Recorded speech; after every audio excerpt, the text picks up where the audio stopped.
والسلام على رسوله الكريم وعلى آله وصحبه أجمعين.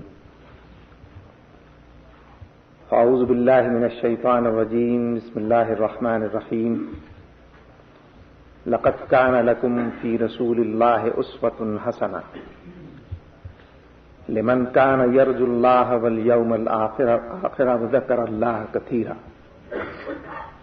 ولما رأى المؤمنون الأحزاب قالوا هذا ما وعدنا الله ورسوله وصدق الله ورسوله وما زادهم إلا إيمانا وتسليما. من المؤمنين رجال صدقوا ما عاهدوا الله عليه فمنهم من قضى نحبه ومنهم من ينتظر وما بدلوا تبديلا. صدق الله العظيم. محترم امیر صوبہ برادر حافظ محمد ادریس صاحب اور میرے قابل احترام تحریکی بھائیوں، بزرگوں اور دوستوں، سیرت نبوی میں دعا کا مقام یا دعا اور اسوہ حسنہ بظاہر تو ایک ایسا موضوع ہے کہ جو ہر شخص کے ذہن میں بالکل مستحضر اور واضح ہے، لیکن یہاں جو احباب جمع ہیں ان کی مناسبت یا ان کی نسبت سے میں نے یہ کوشش کی ہے کہ بعض ایسی باتیں سامنے آ سکیں کہ جن سے اس موضوع کی اہمیت اجاگر کی جا سکے. نبی اکرم صلی اللہ علیہ وسلم کی ذات گرامی میں جو کمالات جمع تھے ان کے دو شعبے بنائے جا سکتے ہیں. ایک شعبہ ابدیت کاملہ کا ہے، یعنی بندگی کی معراج، بندگی اپنی عاجزی اور عظمت کی انتہاؤں کو چھوتی ہوئی، ابدیت کاملہ. اس کا اظہار بھی آپ ہیں، اس کا پیکر بھی آپ ہیں، اور اظہار اور پیکر کے لیے جو سہارا نظر آتا ہے وہ دعا کا ہے، یعنی اس ابدیت کاملہ کے اظہار کا پیکر. دوسرا شعبہ نبوت جامعہ، یعنی اتمام اور اکمال نبوت، اور اس کا اظہار اور اس کا پیکر دعوت اور جہاد. دعوت اور دعا نبی اکرم صلی اللہ علیہ وسلم کی سیرت کے دونوں ہی بڑے اہم پہلو ہیں. یہ آپ کی زندگی کے نہایت نمایاں عنوانات ہیں، اور دعوت بھی اور دعا بھی دونوں سیرت کے مستقل ابواب، یعنی تاریخ کے مستقل ابواب ہیں، اور ان دونوں کا چولی دامن کا ساتھ ہے. نہ دعا کو دعوت کے بغیر سمجھا جا سکتا ہے اور نہ دعوت تک پہنچ اور رسائی دعا کو سمجھے بغیر کی جا سکتی ہے. تاہم یہ بات بھی اپنی جگہ بالکل واضح اور دو ٹوک ہے کہ دعوت جلوت کی چیز ہے، سب کی نظر اس پر پڑتی ہے، اس کی تفصیلات، اس کی جزیات جا بجا موجود ہیں، اس کے آثار درخشاں ہیں، تابع ہیں، اس کے نتائج واشگاف ہیں، نمایاں ہیں. یعنی یہ جلی اور خفی ہر عنوان دکھائی دیتی ہے، سنائی دیتی ہے، چلتی پھرتی نظر آتی ہے.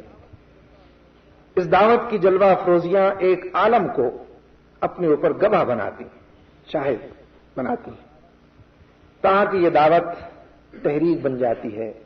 انقلاب قرار پاتی ہے، بالآخر چلتا پھرتا معاشرہ ہو جاتی ہے، اور پھر ریاست کا روپ اور شکل اختیار کر کے نظام بن جاتی ہے، تمکن اور اقتدار تک پہنچ جاتی ہے. یعنی دعوت اس قدر نمایاں اور جلی آنکھوں سے نظر آتی ہے، کانوں سے سنائی دیتی ہے، اس کی دھمک دور دور تک پہنچتی ہوئی دکھائی دیتی ہے. یہ جلوت کی چیز ہے، جبکہ دعا جو ہے وہ خلوت کی چیز ہے. اور حالانکہ جیسا کہ میں نے عرض کیا کہ خود دعوت کی اثر پذیری میں بھی دعا کا بڑا اہم مقام ہے. دعوت کی وسعت میں، دعوت کے پھیلاؤ میں، اس کی تسخیر میں اس کا بڑا حصہ ہے.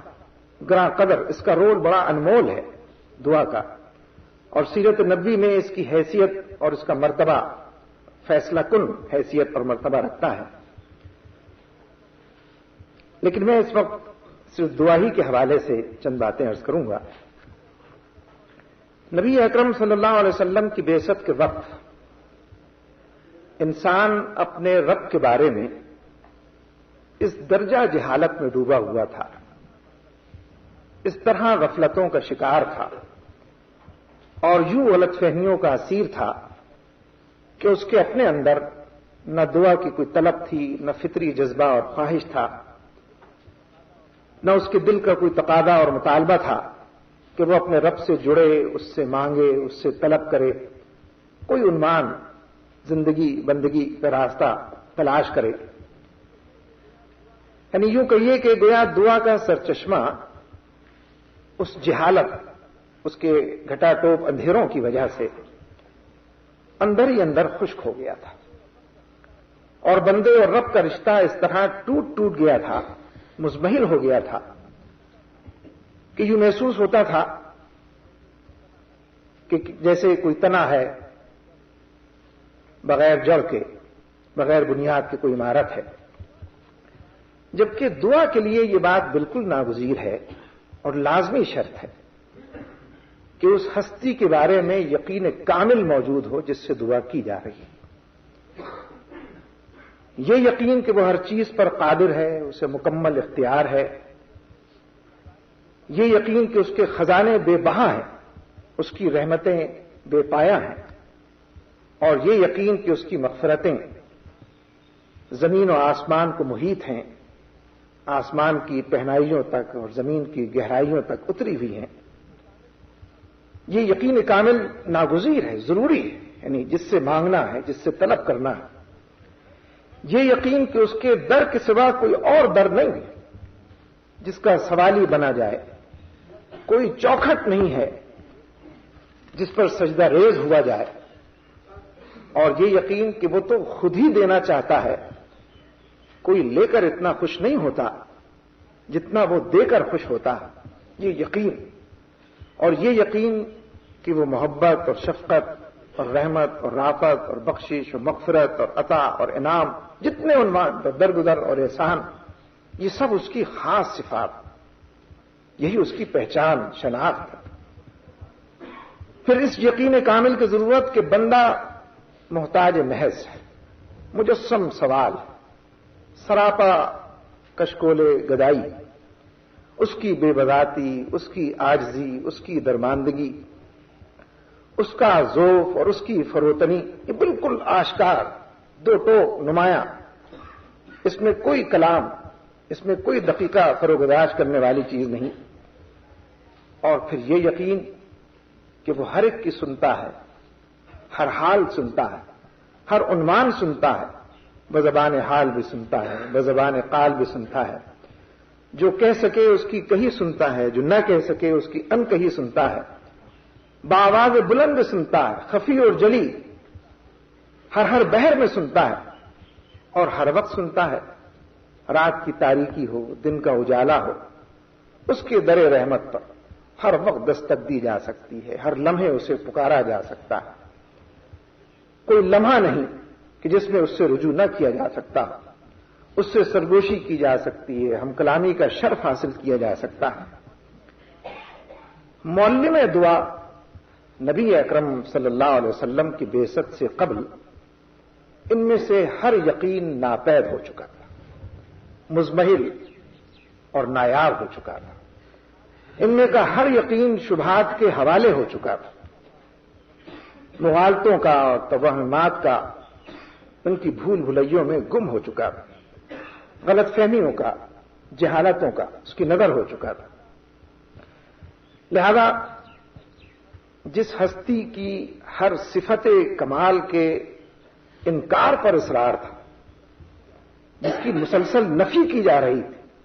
اپنے سارے رویوں سے، اپنے قول و فعل سے، زندگی کے پورے نظام سے، ہر فرد کے اندر سراپا اس کی نفی تھی، پورے معاشرے اور اجتماعیت میں اور اس نظام میں اس کی نفی تھی، تو اس در کا سوالی بننے، اس سے طلب کرنے، اس سے مانگنے، مدد چاہنے اور سراپا ملتجی ہونے کی گنجائش ہی بھلا کہاں باقی رہ گئی. اور پھر اس پر مستضاد مزید ظلم یہ بھی کیا گیا تھا کہ نظام طاغوت نے اس اللہ رب العالمین کی ہر صفت کو کسی نہ کسی مخلوق کے ساتھ منسوب کر دیا تھا. یہ صفات موجود تھیں لیکن کسی نہ کسی فرد کے ساتھ، شخص کے ساتھ، مخلوق کے ساتھ منسوب تھی. کوئی احیا پر قادر تھا، کسی کے لیے زمان و مکان کے حجابات اٹھا دیے گئے تھے. کوئی اپنے پکارنے والوں کے لیے، اپنے پرستاروں کے لیے ہر وقت ہر جگہ پہنچ سکتا تھا. کسی کی دسترس میں سارے خزانے دے دیے گئے تھے. اور یہ مقامی الہ، ہر جگہ پر جو مقامی الہ، یہ نظر کے سامنے تھے، دسترس کے اندر تھے، جبکہ حقیقی الہ نظروں سے اوجھل دور، بہت دور کہیں جا بسا تھا اور دور دور تک جس کا نام و نشان ڈھونڈے بھی نہیں ملتا تھا. بالفاظ دیگر دعا اور التجا کا دروازہ نہ صرف یہ کہ بند کر دیا گیا تھا بلکہ اس اصل مالک کی طرف سے رخ موڑ کر ان لوگوں کے سپرد کر دیا گیا تھا کہ جو خود اپنی ذات کے اندر ضعیف بھی تھے اور ناتواں بھی تھے اور بظاہر لوگوں کے نزدیک ملجا اور ماوا بھی تھے. لہذا نبی اکرم صلی اللہ علیہ وسلم نے اس محروم انسان کو، لقدق صحرا میں گم کردہ انسان کو، خود اپنی پہچان اور شناخت مسخ کر دینے والے انسان کو اور اپنے رب سے دور اور بہت دور ہو جانے والے، اتھا گہرائیوں، انحطاط کی پستیوں میں ڈوب جانے والے انسان کو دوبارہ دعا کی دولت سے مالا مال. یعنی اس پس منظر میں دیکھیے کہ کیا ملا انسان جو گھر بیٹھے اس وقت ہم کو میسر ہے، جس بات سے ہم بظاہر یہ سمجھتے ہیں کہ ہم واقف ہیں. اس سفر کو دیکھیے کہاں سے یہ بات چلی ہے. بندے اور رب کے تعلق کو آپ نے دوبارہ بحال کیا، بندے کو اس کے رب سے ملایا، دونوں کو ہم کلام کیا، زندگی بندگی سے آشنا، بلکہ لذت آشنا ہوئی، اس کو عزت ملی، اس کو سرفرازی ملی، اس کو رفعت ملی، اس زندگی کو بلندی ملی اور انسان کو اذن باریابی ملا. اور یوں ابن آدم نبی اکرم صلی اللہ علیہ وسلم کے طفیل اور آپ کے ذریعے پھر اپنے خالق سے، پھر اپنے مالک، اس کے آستانے پر پھر وہ پہنچ گیا. بھولا ہوا انسان، ایک بھٹکا ہوا انسان، در بدر کی ٹھوکریں صدیوں کھانے والا انسان جانب منزل رواں دوا ہوا اور بندے اور رب کے تعلق کو یہ نئی جہت ملی. نبی اکرم صلی اللہ علیہ وسلم نے قرب الہی کی نوید سنائی، اللہ کی طرف سے خوشخبری اور بشارت اور یہ مجدہ جافزہ سنایا کہ وَإِذَا سَأَلَكَ عِبَادِي عَنِّي فَإِنِّي قَرِيبٌ أُجِيبُ دَعْوَةَ الدَّاعِ إِذَا دَعَانِ فَلْيَسْتَجِيبُوا لِي وَلْيُؤْمِنُوا بِي لَعَلَّهُمْ يَرْشُدُونَ. کہ جب میرے بندے میرے بارے میں سوال کریں، مجھ سے متعلق پوچھیں، تو انہیں بتا دیجئے کہ میں ان کے بالکل قریب، ان کی سنتا ہوں، ان کی قبول کرتا ہوں. یعنی یہ اعتماد کہ پکارنے والا فضاؤں میں، ہواؤں میں، خلاؤں میں محض نہیں پکار رہا کہ اس کی پکار فضاؤں میں گم ہو جائے، ہواؤں میں تحلیل ہو جائے، زمین اس کو جذب کر لے، آسمان اچک کر لے. نہیں، سننے والا خود فرما رہا ہے، پہنچا دیجئے یہ بات کہ میں سنتا ہوں، میں قبول کرتا ہوں، بالکل قریب ان کے موجود ہوتا ہوں. لہذا نہ صرف یہ کہ آپ نے یہ واضح کیا کہ بندہ اپنے مالک سے سوال کر سکتا ہے، ملتجی ہو سکتا ہے، دعا کر سکتا ہے، در رحمت پہ دستک دے سکتا ہے، بلکہ یہ بھی کہ وہ سنتا ہے، وہ اس کی مدد کرتا ہے، پہنچتا ہے. اور پھر یہ کہ اللہ کو بندے کی یہ ادا بڑی پسند آتی ہے. یعنی بندے کا یہ دعا کرنا اس کو بہت پسند ہے. وہ دعا کرنے ہی سے راضی اور خوش ہوتا ہے، بلکہ دعا نہ کرنے سے ناراض ہوتا ہے. یہ بندگی کا نہایت واضح اور مؤثر مظاہرہ کہ عدم دعا کے نتیجے میں گویا بندگی سے گریز کی کیفیت وقال ربكم ادعوني استجب لكم ان الذين يستكبرون عن عبادتي سيدخلون جہنم داخرین، کہ رب تو یہ کہتا ہے کہ مجھے پکارو، میں تمہاری پکار کو، تمہاری دعاؤں کو قبول کروں گا، اور اس کے آگے کہ میری بندگی سے جو لوگ منہ موڑتے ہیں، جو لوگ ایسا نہیں کرتے، گویا وہی سرکشی کرنے والے اور ذلیل ہو کر جہنم میں داخل ہونے والے ہیں۔ بلکہ مزید ایک قدم آگے، یعنی حدیث سے یہ معلوم ہوتا ہے کہ دعا نہ کرنا صرف محرومی کا ہی باعث نہیں ہے کہ آدمی کسی چیز سے محروم رہ جائے، اس کا ہاتھ، اس کا دامن خالی رہ جائے، بلکہ اس کے الرغم اور اس کے ساتھ اللہ کی ناراضگی کا سبب ہے کہ من لم یسأل اللہ یغضب علیہ، جو اس سے سوال نہیں کرتا اس سے وہ ناراض ہو جاتا ہے، یعنی اس حد تک اس کا تعلق۔ اور اسی پر آپ نے اکتفا نہیں کیا بلکہ یہ بھی بتایا کہ یہ تو عبادت کا مغز ہے، اب دعا و مخ العبادت، دعا کا مغز جوہر قرار دی، اور پھر دعا کو رحمت و برکت کے خزانوں تک پہنچنے کا، کامیابی اور کامرانی کی نوید سرانے کا یقینی ذریعہ بھی بتایا کہ من فتح لہو منکم باب الدعاء فتحت لہو ابواب الرحمہ، یعنی اس کے لیے رحمت کے دروازے کھل جاتے ہیں، جس کے لیے دعا کا دروازہ، یعنی جس نے یہ دروازہ کھول لیا اس کے لیے پھر وہ سارے دروازے کھلتے ہیں۔ اپنے رب تک رسائی کا یقینی ذریعہ، یعنی وہ وسیلہ جو مسدود ہو گیا تھا، وہ راستہ جو بند کر دیا گیا تھا، اور پوری کی پوری انسانیت جس سے محروم کر دی گئی تھی وہ دوبارہ زندہ ہوا، تابندہ ہوا، اور یہ دولت اس قدر عام ہوئی کہ رہے اس سے محروم آبی نخاکی کے مزداق، یعنی سبھی تک یہ اس کی رسائی ہوئی۔ نبی اکرم صلی اللہ علیہ وسلم نے محض دعا کی اہمیت اور فضیلت ہی نہیں بتائی بلکہ دعا کرنا بھی سکھایا۔ یعنی میں کچھ کہنے کی کوشش کر رہا ہوں کہ یہ جو نبی اکرم صلی اللہ علیہ وسلم نے ہم کو بتایا، قرآن پاک نے بھی بتایا، احادیث سے بھی پتہ چلا، اور یہ جزیات تک میں آپ نے دعا کا کرنا سکھایا ہے، بلکہ یوں کہیے کہ آپ نے ان الفاظ میں اپنے خالق اور مالک سے دعا کی، یعنی وہ الفاظ بھی عجیب و غریب، دعاؤں کے اس ذخیرے پر ذرا نگاہ ڈالیے، ایسے الفاظ کے جو اثر پذیری میں اپنا ثانی نہیں رکھتے، ایسے الفاظ کے جو بلاغت، موزونیت اور اپنے محل اور مناسبت کے اعتبار سے نایاب ہیں، بے مثل، یعنی وہ الفاظ آپ نے چن کر ان دعاؤں میں، یعنی اگر اس ذخیرہ دعا پر نظر ڈالی جائے، ہم سب کچھ نہ کچھ دعاؤں سے واقف ہیں، سنتے رہتے ہیں، کرتے رہتے ہیں، پڑھتے رہتے ہیں، تو ذرا اس ذخیرہ دعا پر نظر ڈالیے، نبی اکرم صلی اللہ علیہ وسلم سے جو مسنون کوئی چیز رہ نہیں گئی ہے، اس میں کوئی کمی، کوئی کسر، کوئی عنوان، اس ذخیرہ دعا پر نظر ڈالیں تو ان دعاؤں میں بے تکلفی بھی ہے، ان دعاؤں میں بے ساختگی بھی ہے، ان دعاؤں کے اندر اپنائیت بھی ہے، ان دعاؤں کے اندر سادگی بھی ہے، ان میں حجابات کا اڑ جانا ہے، بندہ اپنے رب کے سامنے اور اس کی جلوہ افروزیاں، یعنی حجابات کا اڑ جانا ہے۔ ان دعاؤں میں ذخیرے بے کلی کا علاج بھی ہے، جس بے کلی کا تذکرہ کیا جا سکے، تصور کیا جا سکے، ہر درد کا درما بھی ہے، ہر زخم کا مرہم بھی ہے، ہر اضطراب کے لیے انشراح اور طمانینت بھی ہے، یعنی ان دعاؤں کے اندر بحیثیت مجموعی ایک غرض مند کا، جس کی غرض اٹکی ہوئی ہے، ایک غرض مند کا اصرار بھی ہے، اور اس غرض مند کا استرار بھی ہے، یعنی لفظوں کے اندر پیرائے میں ہر چیز یہ ملے گی۔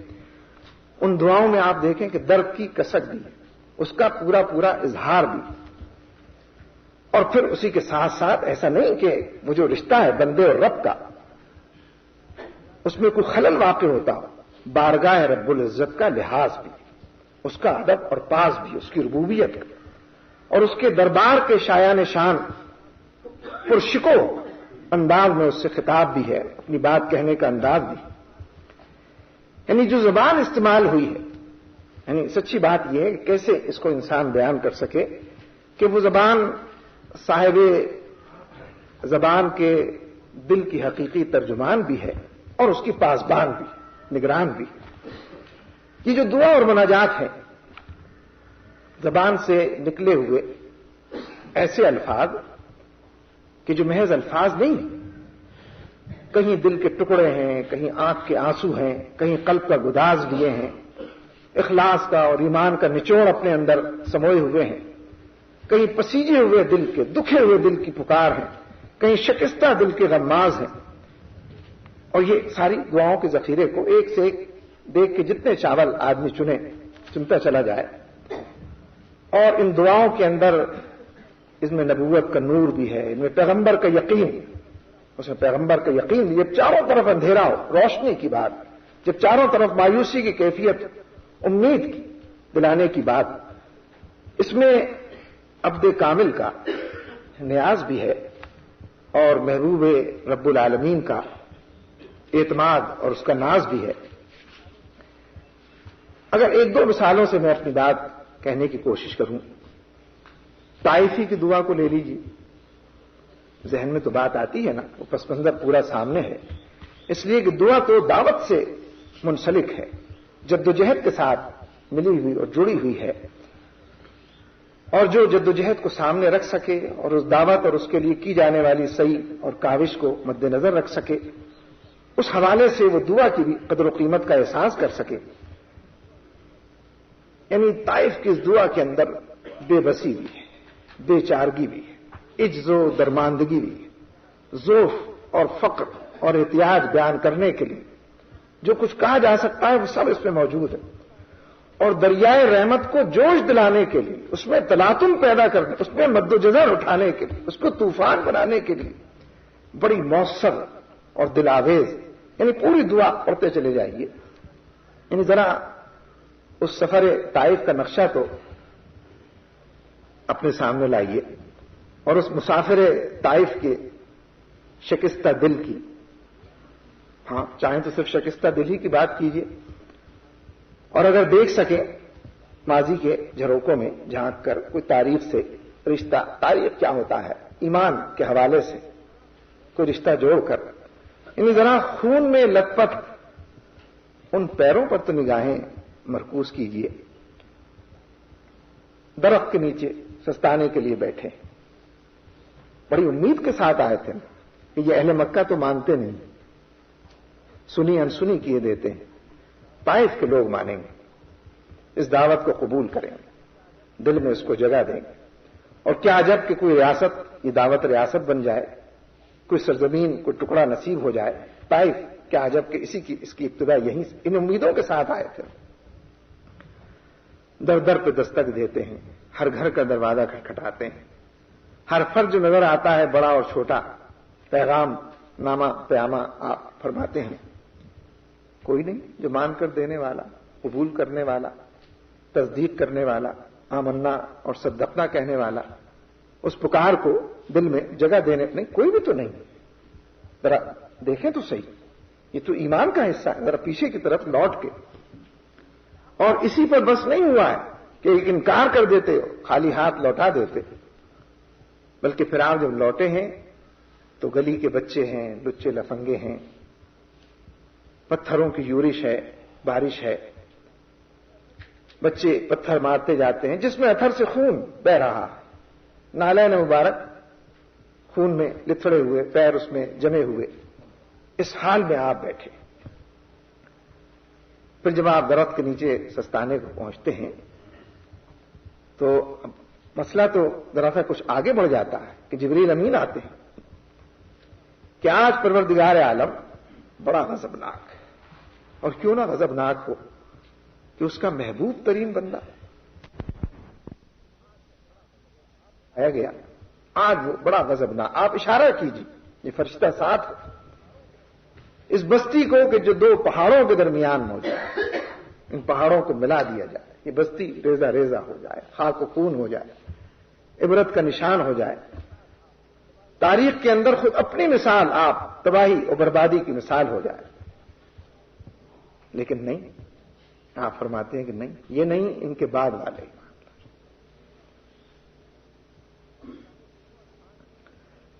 اور بظاہر یہ وہ الفاظ ہیں کہ جو، یعنی یہ الفاظ ہی بس زبان مبارک سے نکلے، اور پھر وہ دعا، پھر وہ کیفی، پھر رشتہ بندے اور رب کا وہ تو یوں بھی جڑا ہی رہتا ہے، لیکن پھر الفاظ کا پیرایا اختیار کرتا ہے. اپنی کمزوری کی، بے سر و سامانی کی، لوگوں کے تحقیر آمیز سلوک کی، میں تجھ سے فریاد کرتا ہوں۔ یعنی جو تو سب پر رحم کرنے والوں سے زیادہ رحم کرنے والا رب المستضعفین ہے اور میرا مالک بھی تو ہی ہے، مجھے کس کے سپرد کرتا ہے، تو کس کے حوالے کرتا ہے؟ جو مجھے پہچانتے نہیں، جو مجھے جانتے نہیں، جو نام اور شناخت اس سے دور، بہت دور کہیں اپنی بستی بسائے ہوئے ہیں، لیکن پھر بات اپنی ختم اسی پر کرتے ہیں کہ اگر تیرا غضب مجھ پر نہیں، اگر تو راضی ہے تو بس میں راضی ہوں، میرا رب راضی ہے تو پھر سارا جگ راضی ہے۔ تو میں عرض کر رہا تھا نا کہ اس کی عظمتوں کی بریائی اس کا ادراک ہے، اس کی عظمتوں کی بریائی اس کا اعتراف، اپنی ناتوانی کا، اپنی بے نوائی کا، اپنی بے بذاتی کا، اپنے ضعف اور کمزوری کا، اپنی شکستگی کا، اپنی غربت اور اپنی مظلومیت، اس کی عکاسی بھی پوری ہو رہی ہے اور اس کی عظمت کے گن بھی گا رہے ہیں، اس کی بڑائی جو اس کا مقام ہے اس کا بھی اظہار اعتراف فرما رہے ہیں، اس کی عکاس ہے، یعنی جس کے باب رحمت پر دستک دی جا رہی ہے، جس کی رحمت کو جوش دلانے کی کوشش، جس کے دریائے تلاطم میں، دریائے رحمت میں تلاطم پیدا کرنے کی کوشش کی جا رہی ہے، سب کچھ موجود ہے۔ تو میں تو یہ عرض کرنا تھا نا کہ الفاظ کا بھی جو چناؤ ہے، الفاظ کا بھی جو ذخیرہ ہے، حالانکہ اس سے پہلے وہ بات میں نے عرض کی تھی کہ رہتی دنیا تک انسانوں کی جو احتیاج ہو سکتی، انسان جس فطرت پر پیدا کیا گیا، اس کی جو احتیاج، اس کی جو ضرورت، اس کی فطرت کا جو تقاضا، جو مطالبہ کیا جا سکتا، رب سے جڑنے کی بات ہو، دنیا میں رہنے کی بات ہو، مسائل و مشکلات کی، مسائل کے سمندر، پہاڑوں کی بات ہو، جو کچھ ممکن ہے انسانوں کے لیے وہ سب دعاؤں کے اندر موجود ہے، اور ان الفاظ میں اور اس پیرائے میں موجود ہے کہ چاہے تو ادب پارا کہیں اس کو، چاہے تو جامعیت کا نمونہ کہیں اس کو، چاہے تو بات شروع اور ختم کرنے کا انداز کہ اس سے بہتر ناممکن ہے۔ اس لیے اگر کسی پر کوئی ایسا وقت آئے اور دل کی کیفیت بھی کچھ ترجمانی کر رہی ہو تو کیا اس سے بہتر الفاظ ممکن ہے اور اس سے مؤثر پیرائے بیان ممکن ہے کہ جس میں دل کی بھی ترجمانی ہو اور جذبات کی بھی ترجمانی، اور وہ احتیاط اور وہ ادب اور پاس جو اپنے رب کا اور اس کی بندگی کرتے ہوئے اس کی عظمت کا جو اعتراف ہونا وہ بھی اس کے اندر موجود ہو۔ اس لیے نہ صرف یہ کہ جوڑا اپنے رب کے ساتھ، بلکہ اس رشتے کو اسی طرح سے جوڑا اور الفاظ کے ساتھ جوڑا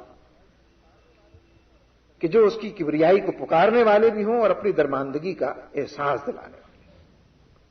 تو میں یہ عرض کر رہا تھا کہ انسانی ضروریات کا سلسلہ لامتناہی، یعنی میں اور آپ اکیلے اکیلے بیٹھ جائیں کبھی اپنی ضروریات کی فہرست بنانے کے لیے، ان کا سمیٹنا ناممکن ہے۔ میرے کیا مسائل ہیں، کیا احتیاج ہے، کیا ضروریات ہیں، ان کو ترتیب دینا، اس میں ترجیح قائم کرنا مشکل، ان کا خلاصہ کیا ہو، ان کا نچوڑ کیا ہو، کوئی عطر پیش کرنا ہو، کوئی ایک بات کہنی ہو، بتاؤ فوراً قبول کی جائے گی، وہ ایک بات کہنا مشکل، الفاظ نہیں ملتے ہیں، بات نہیں سمجھ میں آتی، کون سی ضرورت انسان بیان کرے، کس کو روکے، کس کو آگے بڑھائے، یعنی اپنے پر بھی قیاس کر کے آدمی اس بات کو سمجھ سکتا ہے، اور اپنے رب سے واقعی عرض مدعا کا موقع آ ہی جائے تو بندہ کیا کرے؟ ویسے تو رب ہر وقت ہر جگہ موجود ہے، لیکن کبھی یہ احساس شدت کے ساتھ دلا دیا جائے کہ یہ اس وقت یہاں موجود، کہو کیا کہنا چاہتے ہو۔ نبی صلی اللہ علیہ وسلم نے ہر امتی کی ہمیشہ کے لیے نمائندگی کی، بھرپور اور جامع نمائندگی، قیامت تک کے لیے انسانوں کی نیابت مکمل طور پر آپ نے فرمایا۔ یعنی کس کس طرح اس عنوان کو سمیٹا جائے، لا الہ الا اللہ الحلیم الکریم، سبحان اللہ رب العرش العظیم، والحمد للہ رب العالمین، اسألک موجبات رحمتک، میں تجھ سے وہ اعمال اور فضائل مانگتا ہوں جو تیری رحمت کو واجب کرنے والے ہیں۔ اس سے مختصر، اس سے جامع، محیط ہر چیز پر کوئی بات ہو سکتی؟ وہ اعمال و فضائل تیری رحمت کو واجب کرنا، اس سے کوئی سمجھ میں نہیں آتا، آدمی کہے بھی تو کیسے کہے، کس عنوان اس کی تعریف، وَأَذَانِ مغفرت، اور مغفرت کے یقینی اسباب میں تجھ سے طلب کروں، مغفرت کے یقینی اسباب، وَالْغَنِیمَةَ مِنْ كُلِّ بِرٍّ، والسلامۃ من کل اسم، یعنی ہر نیکی کی بھرمار کہیں، ہر نیکی کی لوٹ کہیں، اور ہر معصیت سے حفاظت، یعنی کس طرح پوری امت کے لیے مانگ لیا آپ، یہ تعلیم بھی تو ہے اس کے اندر، اس میں تلقین بھی تو ہے، نہیں کہہ سکتے کہنے کا پیرایا بھی تو ہے، نہیں مانگ سکتے مانگنے کا طریقہ بھی ہے اس کے اندر، اور نہیں جانتے کہ تم کیا مانگنا چاہتے ہو، تمہیں یہ مانگنا چاہیے لا تدع لی ذنبا الا غفرتہ، کوئی گناہ نہ چھوڑ جسے تو بخش نہ دے، ولا ہما الا فرجتہ، کوئی ایسی تشویش جسے تو دور نہ کر، کوئی پریشانی، کوئی تشویش، کوئی خدشہ، کوئی گلا جو انسان، کوئی کھٹکا جو اسے ہو سکتا، ولا ہما الا فرجتہ ولا حاجۃ ہی لک الا قضیتہ یا ارحم الراحمین، نہ کوئی ایسی ضرورت جسے تو پورا نہ فرما، کس قدر جامعیت ہے اور ضرورتوں کا کس قدر احاطہ ہے اس کے اندر، انسان کو جو کچھ میسر آ سکتا ہے آنا چاہیے، اے ارحم الراحمین۔ تو میں نے تو عرض کیا نا کہ دیکھ کے ایک دو چاولوں کی بات ہے، جو مجموعہ دعا ہے، جو ذخیرہ ہے دعا کا۔ اب انسانوں کا معاملہ کیا ہے، ہم سب بیٹھے ہیں نا یہاں اپنی اپنی ذات کے اندر، ہم اپنی اپنی جگہ بڑے اہم ذمہ دار دینی تحریک کے، لیکن ایک عجیب و غریب بات ہے، میں اوروں سے نہیں کہہ رہا، میں تو اپنے آپ سے بات کر رہا ہوں نا، کہ انسان دوسروں کو چھوٹا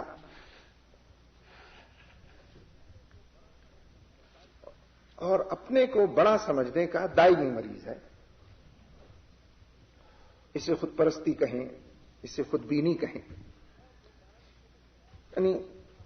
اور لوگ بہرحال چھوٹے ہی ہوتے ہیں، انسان اپنی ذات کے اندر اوروں سے کچھ قد اس کا نکلتا ہو، کچھ علم کے لحاظ سے، کچھ شخصیت کے لحاظ سے، کچھ عمل کے میدان میں، کچھ دنیا داری کے اندر، کچھ لب و لہجے کے، یعنی ہر انسان ذرا جھانک کر دیکھے، ایک ایسا مرض کہ جو ازل سے ہے، باقی رہنا ہے، جس کو نبی صلی اللہ علیہ وسلم واقف ہے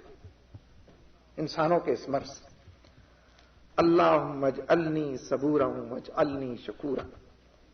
اے اللہ مجھے بڑا صبر کرنے والا اور بڑا شکر کرنے والا بنا دے، واجعلنی فی عینی صغیرا، اور مجھے میری نظر میں چھوٹا بنا دے، اپنی نظر میں تو بڑا بنا ہوا ہے یار، کھاتے میں نہیں لاتا ہے کسی کو، وفی اعین الناس کبیرا، اور دوسروں کی نظر میں بڑا بنا دے، یعنی سارا تزکیہ اس کے اندر موجود ہے، تربیت کا سامان موجود ہے، اور وہ تعلیم موجود، یعنی یہ مرض اب تو نظر نہیں آتا، پہچانا نہیں جاتا، پھر چھٹکارا اس سے مشکل۔ سید المخلصین صلی اللہ علیہ وسلم نے بظاہر اپنے حق میں دعا اس طرح فرما رہے ہیں، لیکن امت کو تعلیم دے رہے ہیں، رہتی دنیا تک انسانوں کو اس مرض سے نجات پانے، اس مرض کی طرف نشاندہی بھی فرما رہے ہیں، اور دعا کے ذریعے وہ تعلیم بھی موجود ہے، اس سے نکلنے کا راستہ بھی موجود ہے۔ یہ جو معاشرے کے مسکین اور عاجز اور درماندہ اور ٹھکرائے ہوئے اور غریب اور نادار یہ جو بندے ہیں، جن کو پرے کہا کہ برابر بھی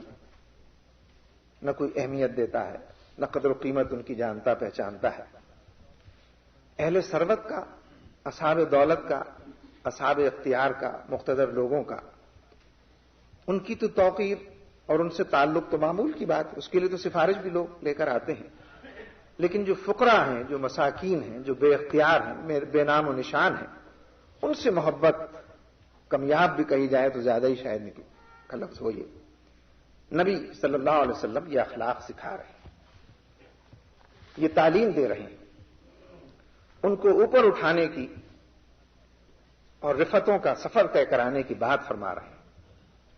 اللہم انی اسألک فعل الخیرات وترک المنکرات وحب المساکین، میں تجھ سے پروردگار یہ توفیق طلب کرتا ہوں یعنی نیکیوں کے کرنے کی اور برائیوں کے ترک کرنے اور چھوڑنے کی، اور غریبوں کے ساتھ محبت کی۔ پورا فلسفہ بھی ہے اس میں، پوری زندگی بھی، زندگی گزارنے کا طریقہ بھی، اور وہ ساری جہتیں اس کے اندر موجود ہیں کہ جو مطلوب ہے معاشرے میں، جسے دعوت کا کام بھی کرنا ہو، جسے کوئی تبدیلی اور انقلاب کی نوید بھی سنانی ہو، انہی راستوں سے گزر کر، انہی پگڈنڈیوں پر چل کر، انہی پرپیچ بظاہر بھول بھلائیوں سے نکل کر ہی وہاں پر پہنچنا۔ لیکن یہ دعا کے اندر بھی بات موجود ہے۔ تو میں نے بطور مثال کے دو چار، بدری کے میدان کی آپ دعا لے لیں، یعنی اس پوری دعوت پر وہ محیط ہے جو 13 سال مکے کے اور 2.5 سال مدینہ طیبہ کے گزرے تھے، 15 سال کی جو دعوت تھی، جو ہجرت تھی، جو اس کے اندر اپنوں کی بیگانگی تھی، وہ ان سب پر محیط ہے وہ دعا جو میدان بدر میں آپ اللہم ہذہ قریش، اس کیفیت سے اس کو آپ بیان فرما رہے ہیں۔ یعنی کس سے یہ بات ڈھکی چھپی؟ میں نے تو ابتدا میں بھی یہ بات عرض کی نا کہ یہ دونوں چولی دامن کا ساتھ ہے، دعوت کا اور دعا کا، کہ سب کو آرام کرنے کے لیے آپ فرماتے ہیں اور خود گویا مسلح پر کھڑے ہو جاتے ہیں۔ یعنی قریش کا بھی تذکرہ کرتے ہیں، ان کے فخر و غرور کا، ان کے کبر و نخوت کا، اور پھر ان 313 کا بھی تذکرہ کرتے ہیں کہ یہ 313 عمر بھر کی کمائی ہے، وہ 13 سال جو مکے میں گزارے اور یہ 2.5 سال جو یہاں بسر، زندگی بھر کی پونجی ہے 313۔ چند اونٹ ہیں، چند گھوڑے ہیں، پیٹ پہ پتھر بندھے ہیں، چند ٹوٹے اوزار جسے اسلحہ کہتے ہیں، چند ٹوٹی تلواریں، کچھ نیام کے اندر نیام سے باہر، یہ 313۔ یعنی آپ کام کی رپورٹ پیش فرما رہے ہیں کہ 13 سال 15 سال میں یہ رپورٹ ہے کام کی، کہ اسی کے حوالے سے تو آگے کی بات کہنی ہے۔ یہ زندگی بھر کی کمائی، ان کے پاس بظاہر کچھ بھی نہیں ہے لیکن سب کچھ ہے ان کے پاس، جذبہ جہاد ان کے پاس ہے، شوق شہادت ان کے پاس ہے، اپنے رب سے ملاقات کے منتظر بے قراری ان کے اندر موجود ہے، اضطراب ان کے اندر موجود، تجھ سے ملنے اور ملتے چلے جانے، بڑھنے اور بڑھتے چلے جانے، تیرے راستے میں پیروں کو غبار آلود کرنے، یہ سب سے بے نیاز ہو کر، یہ مکے سے ہجرت کر کر، یہ اپنوں کو غیر بنا کر، یہ سب کچھ چھوڑ چھاڑ کر، جس سے یہ بڑا سرمایہ ہے کل کائنات، یہ 313۔ اور پھر ایسی عظیم بات آپ فرماتے ہیں جو آپ ہی فرما سکتے تھے کہ اگر یہ کامیاب نہیں ہوتے ہیں، اب تو آ جائے تیری مدد جس کا وعدہ تو نے کیا، اگر یہ کامیاب نہیں ہوتے ہیں تو پھر روئے زمین پر تیری بندگی، تیری عبادت کرنے والا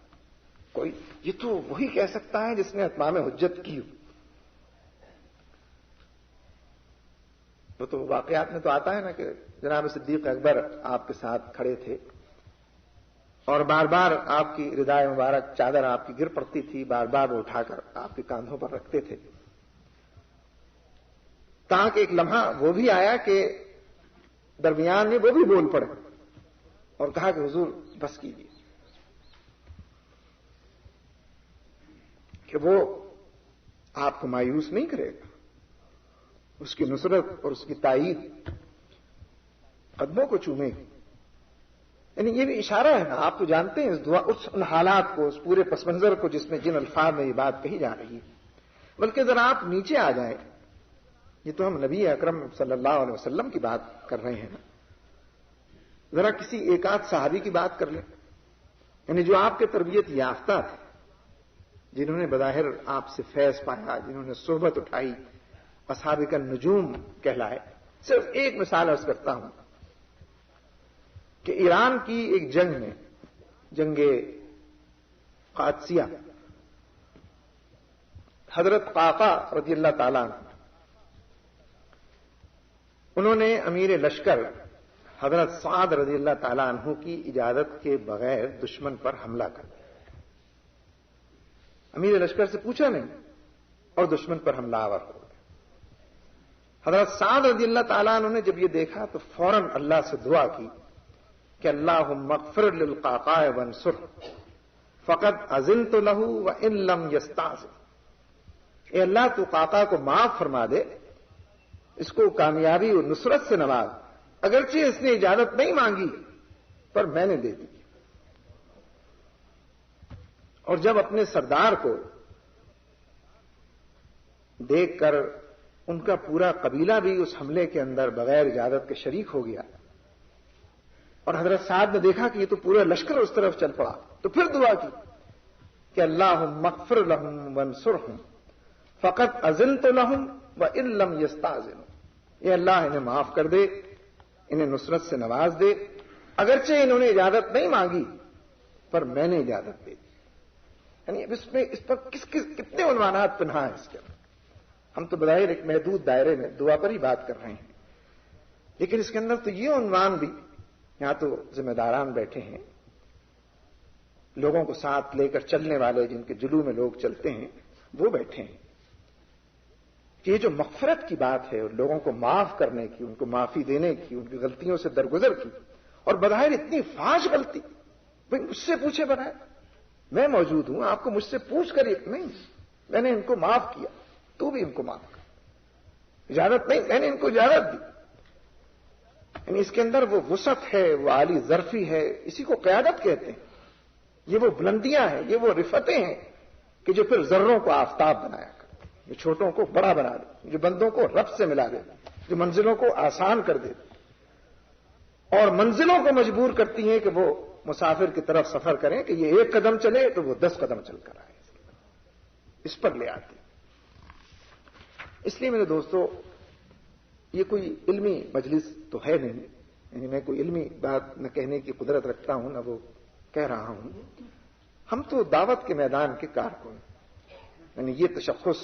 بار بار نگاہوں میں تازہ رہے، اوجھل نہ ہو۔ یعنی وہ لوگ کہ جو دعوت و تذکیر کے عنوان سجائے ہوئے ہیں، تسلیم و رضا کی تصویر ہم تو وہ ایک دوسرے سے مخاطب ہیں، تبادلہ خیال کر رہے ہیں، وہ جو اس حوالے سے وقار کا اور متانت کا اور سنجیدگی کا پیکر بنے ہوئے ہیں، صبر و شکر کے کوہ گراں نظر آتے ہیں، اپنے اپنے محاذوں کے اوپر ڈٹے ہوئے، سینہ سپر، بلند آہنگ، سر سے کفن باندھے ہوئے۔ یہ بظاہر محاورے کی زبان استعارے کی کہ سر سے کفن بندھا ہی ہوتا ہے، یہ مطلب ہے کہ باندھنے سے نہیں پتہ کرتا ہے، یہ تو کرنے سے، ایک کام کو کرنے سے بندھا ہوا ہوتا ہے۔ جان ہتھیلی پر لیے، جذبہ جنوں سے سرشار، یہ جو عشق کا سودا کیے، شہادت کے لیے تیار، منزل کا رخ کیے، کشتیاں جلا کر، سب کچھ تج دے کر ان راہوں کے اوپر چلے اور کھڑے ہیں۔ یہ تو میں اپنی اور آپ کی بات کر رہا ہوں کہ پھر دعا کو اپنا ہتھیار بنائیں۔ یہ مضبوط ترین ہتھیار ہے، ہر دور کے اندر چلنے والا، باقی رہنے والا، یہ کند نہیں ہوتا ہتھیار، یہ سارے ہتھیاروں کو کند کر دینے والا ہتھیار، یہ حاوی ہے، اونٹ کو رسی سے باندھے، اسی پر پھر توکل کر۔ یعنی یہ جو دعا نبی صلی اللہ علیہ وسلم کے حوالے سے ہی ہے دعا، یہ پہچان بھی انہوں نے دی، یہ شناخت بھی انہوں نے دی، یہ تعلق بھی انہوں نے جوڑا، اس کی عظمت کو واشگاف کیا، اس کے ذوق کو، ناتوانی، بے بذاتی کو کھول کر رکھ دیا کہ تم کچھ ہو نہیں، جب سب کچھ نظر آتے ہو تب بھی کچھ نہیں ہوتے، جب تمہاری پشت پر پوری دنیا بھی ہوتی ہے تو بھی کچھ نہیں ہوتا، اور جب وہ پشت پر ہوتا ہے تو ساری دنیا بھی پر کہا کے برابر اہمیت نہیں رکھتی، جوتی کی نوک پر ہوتی ہے ساری، جب وہ پشت پر ہوتا ہے۔ لہذا دعا کو اپنا ہتھیار کہ اپنے رب سے لو لگائیں، اسی سے اپنے تعلق کو بڑھائیں، اسی سے ہم کلامی کا شرف پائیں، ہر لمحے اسی کی طرف متوجہ، اسی کو پکاریں، بزبان حال بھی پکاریں، بزبان سمع و بصر، جو عنوانات ہو سکتے ہیں، یعنی اس سمیع و بصیر ذات کو بس اسی کو سنائیں۔ یہ جو گلہ ان سے ہے مجھے، یہ جو گلہ ان سے ہے مجھے، یہ گلہ بھی اسی کے سامنے کہ تیرے راستے میں مجھے ان سے کچھ تکلیف پہنچی، مجھے ان سے بھی تکلیف پہنچی، بس تو ہے نا، تیرے راستے میں پہنچی ہے نا، تو نے کہا تھا نا کہ ان کے ساتھ چلو، تو نے کہا تھا ان کی اطاعت کرو، بس میں کرتا ہوں، جی نہیں چاہتا کرنے، ہوتی نہیں ہے مجھ سے، کرانا بھی نہیں آتا ہے، اسی سے کہیں اگر گلہ بھی کوئی، اگر کوئی رپورٹ پیش کرنی اسی کو رپورٹ کریں، کوئی شکوہ شکایت کرنی ہے تو بھی اسی سے پیش کریں، دینے والا تو وہی ہے، اور رفع کرنے والا، کوئی کوتاہی اس سے اس سے مجھ سے آپ سے ہو رہی ہے اس کا ازالہ کرنے والا بھی وہی ہے۔ لہذا جو علیم و خبیر ہستی ہے اسی کو بتائیں، اپنا دکھڑا بھی اسی کو سنا، جو ملجا ہے، جو ماں باپ، اسی کی چوکھٹ پر سجدہ ریز ہونے کی، جو شہرک سے زیادہ، یعنی کس قدر قربت حاصل ہے، جو شہرک سے زیادہ قریب ہے بس اسی کے ہو جائے۔ اور میں نے عرض کیا کہ میں نے کیا عرض کیا، سنی سنائی بات، یعنی وہی بات دہرائی میں نے، کے اندر جذبہ، اٹھ کھڑے ہونے کی کیفیت، اور لڑا دے ممولے کو شہباز سے، یہ تو صرف کہنے کی باتیں، لیکن وہ کیفیت پاتا ہے، پھر اضطراب کو یقین ملتا ہے، اضمحلال کو شرح صدر ملتا ہے، اسی کے نتیجے میں بے قراری کو قرار آتا ہے، اسی کے نتیجے میں بے کیف پرکیف ہو جاتی، یاس امید میں بدل جاتی، اور بے نور اسی کے نتیجے میں نور بن جاتا ہے۔ اس لیے جسے نصرت خداوندی کہتے ہیں، جسے تائید ایزدی کہتے ہیں، جسے فتح و ظفر کہتے ہیں، جسے کامیابی اور کامرانی اور قدموں کے چومنے کی بات ہم کہتے ہیں، یہ سب پھر منزلیں ہیں، اگر منزلوں کو کہا، مرحلے ہیں، اگر مرحلے ان کو نام دیا جائے۔ اس دعا کے نتیجے میں وہ ان کیفیتوں سے سرشاری ہوتی ہے کہ یہ مرحلے آسان، یہ مرحلے نگاہوں کے سامنے، اور یہ محاذ فتوحات اور ظفر مندی اور قدموں کے نیچے آتے چلے جاتے ہیں۔ آخری بات کہہ کے اپنی بات ختم کرتا ہوں کہ حضرت امام غزالی رحم اللہ نے تو بڑی پیاری بات اس سلسلے میں کہی ہے، بات سے بات سمجھ میں آتی ہے۔ انہوں نے فرمایا کہ دعا کی حیثیت صرف التجا کی اور صرف درخواست کی نہیں ہے کہ اپنی خواہشات کے بارے میں، اپنی تمناؤں کے بارے میں، اپنی آرزوؤں کے بارے میں، اپنی چاہتوں اور فطرت کے تقاضوں کے بارے میں آدمی اپنے ہاتھ پھیلا کر اور دامن کھول کر رکھ دیتا ہے، نہیں، بلکہ اس کی حیثیت اپنے رب سے مشورے اور استصواب کی۔ ذرا دیکھیے، ایک عجیب و غریب نکتہ ہے اس میں کہ بندہ اپنی درخواست اپنے رب کے حضور پیش کر دیتا ہے، مشورے کے لیے، استصواب کے لیے۔ وہ جس قدر قبول کر لیتا ہے وہ منظور ہو جاتی ہے، نظر آ جاتا ہے، جو نہیں کرتا ٹھیک ہے، وہ بھی بلند تر حکمتوں کے تحت۔ لیکن جو بات ہے وہ یہ کہ دعا کے سہارے کیا جانے والا کام وہ صرف بندے کا نہیں رہتا تھا، بلکہ اس کے رب کا ہو جاتا، اس لیے کہ اس سے مشورہ کیا تھا، اس کی بارگاہ میں پیش کیا تھا یہ کام، لہذا اس کی حیثیت صرف کسی التجا کی، کسی خواہش کی، کسی تمنا ہی کی نہیں، لہذا اس کے فیصلے پر پھر انسان مطمئن بھی ہو جاتا۔ تو میرے دوستو، عزیزو، میرے بزرگوں، جس محاذ پر ہم کھڑے ہیں، جس مقام پر اس وقت نظر آتے ہیں، جس مرحلے میں ہم داخل ہیں، بحیثیت تحریک کے ایک کارکن کی، اس کا تناظر مختلف اور جدا بھی ہو سکتا ہے۔ میں ادھر سے بیٹھ کر دیکھتا ہوں، مجھے ویسا نظر آتا ہے، آپ ادھر سے بیٹھ کر دیکھتے ہیں، آپ کو دونوں اپنی اپنی جگہ درست دیکھ رہے ہوتے ہیں۔ اور اپنے اطراف میں جو دنیا ہم نے بسائی ہوئی ہے، جہاں پیر ہمارے گڑے ہوئے ہیں، جہاں ہمارے جذبات کی دنیا ہے، ہمارے بچوں اور اولاد کی دنیا ہے، ہمارے گھر بار اس کی ترجیحات کی دنیا ہے، اور کل سے بہتر آج ہو اور آج سے بہتر ہو کل، اس کی مزداق دنیا ہے، یہ رنگین رنگ برنگی دنیا، یہ چاروں طرف دلوں کو لبھانے والی پرکش، اس دنیا کے اندر کھڑے ہو کر ہم تحریک اور اسلام اور دین اور اجتماعیت، بڑے سوالات ہیں اس میں، بڑے اعتراضات ہیں، بڑے عنوانات، بڑے چیلنج ہیں اس میں، آدمی سوچنا شروع کر دے پریشان ہو جاتا۔ ان سب کا علاج بھی دعا کے اندر، ان سارے معاملات اسی کے دربار میں پیش کیا جائے۔ میں نے تو عرض کیا تھا نا، یہ بھی یعنی ادھر ادھر کی بات تو میں نہیں کر رہا کہ مجھے تو کوئی آدمی نہیں پسند آتا، اب ہے میری کیفیت، یہ نہیں اچھا لگتا، وہ نہیں اچھا لگتا، یہ بھی برا، ان کے فیصلے غلط ہوتے ہیں، ان کے طریقے سمجھ میں نہیں آتے، اس سے کرو بات، اس سے کہا جائے اس بات، لیکن اسی سے کہا جائے، یہ بڑے راز کی بات۔ میں آپ کو نہیں پسند آتا، آپ مجھے پسند، ذرا دور کی بات کر رہا ہوں، لیکن یہ ذرا اس سے کہیں، پھر وہ پسند اور ناپسند بھی تو اسی کے ہاتھ میں ہے، پھر دلوں کو کھول دینا، دلوں کو واہ کر دینا، کام کی میدان کی تنگنائیوں کو ماشگاف کر دینا، وسعت ان کو دے دینا، دور دور تک ان کو پھیلا دینا، سہولتیں جس کو لوگ کہتے ہیں، اس لیے یہ تو ایک ایسا عجیب و غریب ہتھیار ہے، جس طرح ہتھیار بھی کس کو کہتے ہیں ہم تو جانتے ہیں نا، کہ وہ 5 فٹ کا آدمی کہ جو بہت بھی لمبا تڑنگا ہو، مضبوط ہو، لئیم شہیم ہو، تو کتنا ہوگا، سوچیں کتنا، لیکن ہتھیار اگر اس کے پاس ہو پھر بڑا مضبوط ہو جاتا ہے۔ جس کے یہاں پر کوئی ہتھیار لٹکا ہوا ہو، جس کے ہاتھ میں کوئی چیز نظر آتی ہو، تو وہ خود بھی بدبان حال کہہ رہا ہوتا ہے کہ مجھے نہ دیکھو، یہ دیکھو میرے ہاتھ میں ہے کیا، اس سے ڈرو، اور لوگ اسی سے ڈر رہے ہوتے ہیں مجھے اس کے ہاتھ میں ہوتا۔ تو بندے کو تو اس پر ناز ہے کہ میں اپنے رب سے کہوں گا، میں اس سے گلہ کروں گا، تم نے میرا دل دکھایا، میں اس سے جا کے بات کروں گا، اور تم نے مجھے خوش کیا ہے تو میں تو صلہ نہیں دے سکتا، میں اس سے کہوں گا وہ تم کو صلہ دے. تم نے میرا دل خوش کیا ہے، تم نے میری لاج رکھی، تم نے بھری بزم کے اندر اس راز کی بات کو واشگاف نہیں ہونے دیا، چھپایا ہے. بس میں اپنے رب سے کہوں گا وہ تمہیں اس کا صلہ دے، تمہارے درجات کی بلندی ہو. یعنی ایسا عجیب و غریب ہتھیار ہے. وہ کبھی کبھی مثال تو ہم اپنے ذہن کی تنگنائی کی وجہ سے اپنے ذہن کو مطمئن کرنے سمجھنے کے لیے دیتے ہیں، ورنہ مثال کا اطلاق تو پورا نہیں ہوتا کہ وہ جو چھوٹا سا بچہ گھر میں ہوتا ہے اس کو سارا ناز اپنے باپ پر ہوتا ہے. دن بھر جو لوگ اس سے جھگڑتے ہیں کہتا ہے ابا جان سے کہوں گا. دن بھر جو لوگ کہتے ہیں تمہارے پاس یہ نہیں ہے وہ نہیں، ابو سے میں فرمائش کروں گا. اور جب بالآخر اس کا باپ آتا ہے جس کی ٹانگوں سے چمٹ جاتا ہے تو سب کچھ کہتا ہے. اور کبھی کبھی یہ بھی کہہ دیتا ہے کہ وہ چاند وہ جو اوپر یہ مجھے تو یہ چاند چاہیے. یعنی اتنا ناز ہے اس کو اپنے باپ کے اوپر، اتنی بڑی ہستی وہ سمجھتا ہے اس کو، اتنا اہم ہتھیار ہے وہ اس کے لیے کہ مجھے تو یہ چاند چاہیے. اب جس کو ساری عمر خود چاند نہیں ملا ہے وہ اپنے بچے کو چاند کہاں سے لا کر دے. لیکن وہ بھی اس کے گالوں کو تھپتھپاتا ہے، اس کے لبوں کو اوپر اپنے لب رکھ دیتا ہے، اس کی پیشانی کو بوسہ دیتا ہے، اس کے پیٹ کو گدگداتا ہے اور اس کے ہاتھ میں 2 ٹافیاں دے دیتا ہے. وہ چاند سمجھ کر واپس چلا جاتا ہے. لیکن جس کے اختیار میں سب کچھ ہے، یعنی چاند ستارے تو ہیچ ہیں، ان کی کیا حیثیت ہے. اور یہ لفظوں کی تو دنیا نہیں ہے، یہ تو ایمان کی دنیا ہے کہ جس کے اختیار میں سب کچھ ہے، جس کی پوری کائنات، جس کا وہ فرما روا ہے،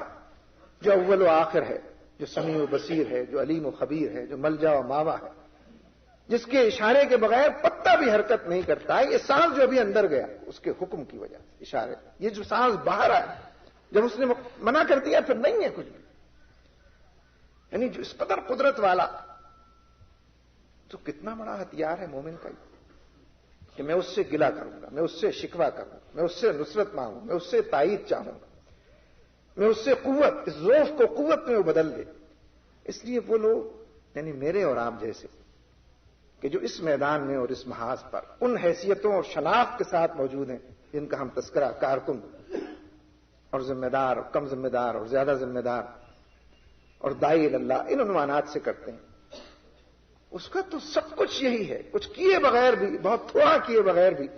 اگر وہ بہت زیادہ نظر آئے گا تو اس کے حوالے سے. بس اللہ تعالیٰ سے دعا ہے کہ وہ ہمیں اپنا بنا لے اور اپنا ہی ہمیں بنائے رکھے، اپنی بندگی کے راستے پر چلائے اور اپنے ہی سے مانگنے والا رکھے. وآخر دعوانا